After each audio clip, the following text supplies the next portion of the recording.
Et salut tout le monde, bienvenue sur ma chaîne Lorenzo High Tech. Comme vous l'avez en titre, aujourd'hui on va parler de Huawei parce que oui, ça y est, enfin le nouveau smartphone pliant de Huawei a été enfin annoncé, mais malheureusement que pour le marché asiatique. Ce smartphone ne viendra pas sur le marché européen, mais bon, on ne sait jamais, c'est quand même intéressant quand même d'en parler. Vous allez me dire aussi ce que vous en pensez en commentaire, mais avant de commencer la vidéo, si vous n'êtes toujours pas abonné à la chaîne YouTube, abonnez-vous, allez 100% High Tech. N'oubliez pas d'activer la petite cloche de notification pour être notifié lorsque je publie une vidéo, et bien entendu à mes autres réseaux sociaux, c'est-à-dire Instagram, TikTok et Twitter. Tous les liens seront en bas dans la description. Du coup, ce nouveau smartphone de Huawei, il s'appelle le Huawei Mate XT. Donc voici le nom de ce nouveau smartphone. On va tout de suite commencer par le design. Alors en termes de design, personnellement, je le trouve vraiment très joli, surtout avec son dos en cuir. Dites-moi tout de suite ce que vous en pensez en commentaire. On va tout de suite par contre attaquer les caractéristiques qui sont plutôt originales pour la face avant, pour l'écran, parce que oui, on est sur un écran qui est en 3 parties. Donc le premier écran, on est sur une diagonale de 6,4 pouces. Ensuite, le deuxième écran, on est sur une diagonale de 7,9 pouces, donc la même taille qu'un smartphone pliant comme le Fold par exemple de Samsung. Et par contre, là, ce qui est plutôt original et qu'on ne retrouve pas pour l'instant sur le marché, c'est un troisième écran qui permet d'avoir une diagonale de 10,2 pouces. Donc oui, on peut le dire, hein, lorsque vous dépliez ce smartphone au niveau des 3 parties, on est sur une diagonale d'une tablette. Ensuite, une fois que vous avez les 3 écrans dépliés, donc on est sur une diagonale de 10,2 pouces, mais on est sur une technologie OLED qui possède un 120 Hz adaptatif, parce qu'on est sur une dalle LTPO, et cet écran aussi est compatible HDR10+. Donc là, ce qui est intéressant, c'est vraiment la technologie OLED, le 120 Hz, donc pour tout ce qui est navigation sur page web, pour avoir une fluidité, notamment si ça peut être intéressant pour le gaming, et l'HDR10+, intéressant pour garder des contenus multimédia, parce que oui, quand on a une grande diagonale, pour les séries et les films, c'est plutôt pas mal. Et bien entendu, pour la définition, Huawei a annoncé qu'on était sur un écran de 3K. Alors avant d'aller plus loin, bien entendu, au niveau de la partie photo, j'aimerais connaître quand même votre avis au niveau de l'écran. Est-ce que pour vous, ça vous rassure d'avoir un écran en 3 parties? Parce que je sais que déjà, par exemple sur le marché européen, les smartphones pliants, c'est pas ce qui se vend le plus. Souvent, ce qui revient un petit peu dans mes commentaires, c'est la peur au niveau de la fragilité. Souvent, j'entends des abonnés qui ont passé le pas et qui m'ont dit « Ah, vous savez, j'ai déjà eu des soucis, j'ai dû envoyer plusieurs fois mon smartphone pliant en réparation au niveau de la charnière. » Donc moi, ma question que je vous pose, c'est est-ce que le fait d'avoir du coup 2 charnières, vu qu'on est sur un écran qui se plie en 3, est-ce que d'avoir une charnière en plus ne vous fait pas un petit peu plus flipper peut-être pour les réparations en termes de fragilité, même si Huawei rassure en disant qu'ils ont encore amélioré leur charnière?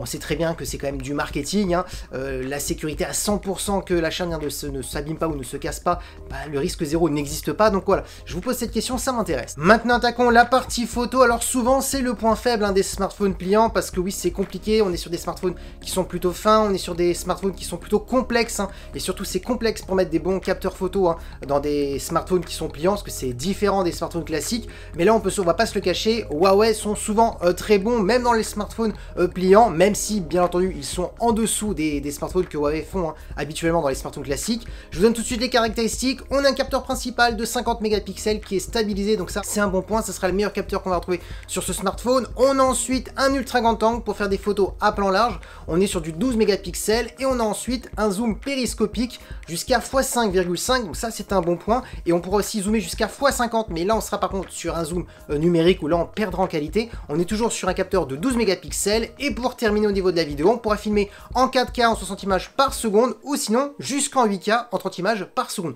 Donc oui, on peut se le dire, franchement sur la fiche technique ça s'annonce quand même plutôt bon. On est sur un smartphone polyvalent, parce que oui, pour ma part, un smartphone polyvalent, il faut avoir un bon capteur principal, un ultra grand angle pour faire des photos de paysage, tout ce qui est photo à plan large, et bien entendu un zoom optique sans perte de qualité, et là on l'a sur ce périscopique qui permet d'aller jusqu'à x5,5. Donc oui, on peut le dire, on est sur un smartphone pliant de Huawei plutôt polyvalent et qui sera excellent en photo. J'en doute pas, Huawei déjà a fait ses preuves depuis plusieurs années. Maintenant, parlons de performance, et souvent c'est ce qui pêche un petit peu chez Huawei depuis qu'il y a des restrictions avec les Américains. Vous savez que c'est très compliqué pour eux maintenant au niveau des processeurs et plein d'autres choses.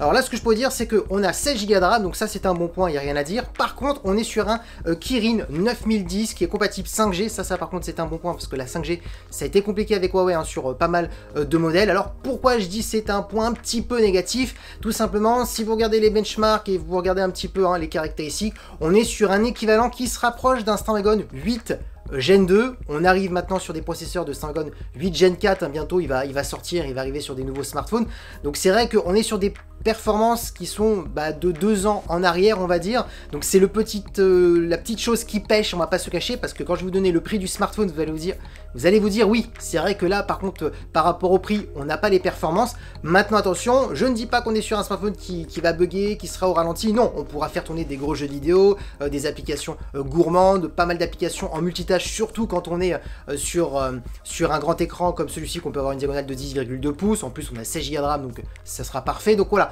on sera sur un smartphone qui sera performant, polyvalent, mais attention, en termes de performance, ça ne sera pas le smartphone le plus performant du marché, surtout par rapport à son prix. Ensuite, en termes de stockage, vous aurez deux choix, 256 ou 512 Go. Ensuite, on a un son stéréo qui est certifié Dolby Atmos, et aussi, ils ont expliqué qu'ils avaient vraiment retravaillé les effets 3D donc pour avoir une immersion lorsque vous regardez des contenus multimédia. Donc ça, c'est un bon point, surtout quand on a un grand écran, pour profiter d'une bonne image et aussi d'une bonne qualité de son.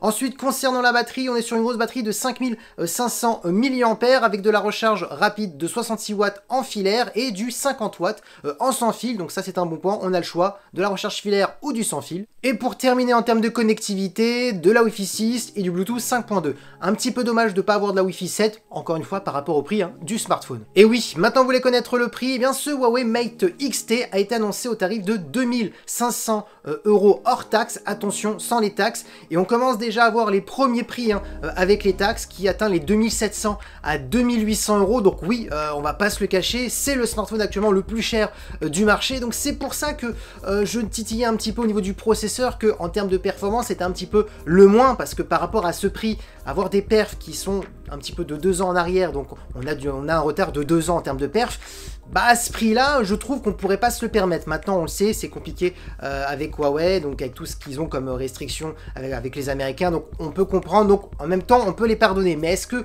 le client, ça va pas être un petit frein à l'achat? Ça, on le verra. Après, si vous n'êtes pas un gamer qui veut toutes les meilleures performances du marché, peut-être ça ne posera pas de soucis. Ensuite, maintenant, si on veut regarder un petit peu les plus de ce smartphone, de 1, c'est un peu le renouveau, voilà, c'est les premiers à sortir un smartphone pliant en 3 parties, excellent écran, la partie photo, j'en doute pas, Huawei nous a toujours surpris, ils ont toujours été excellents.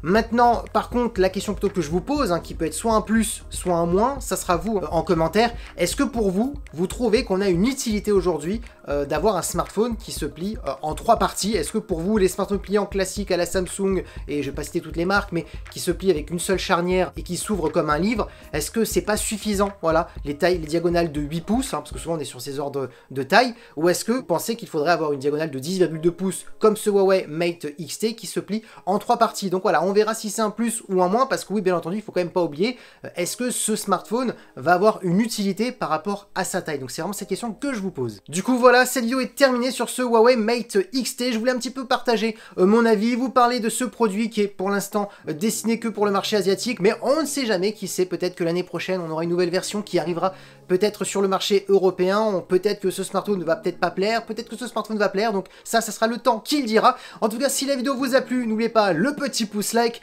de vous abonner sur cette chaîne YouTube et d'activer la petite cloche de notification pour être notifié lorsque je publie une vidéo, et bien entendu mes autres réseaux sociaux, c'est-à-dire Instagram, TikTok et Twitter. Tous les liens seront en bas dans la description, et maintenant je vous dis à très bientôt.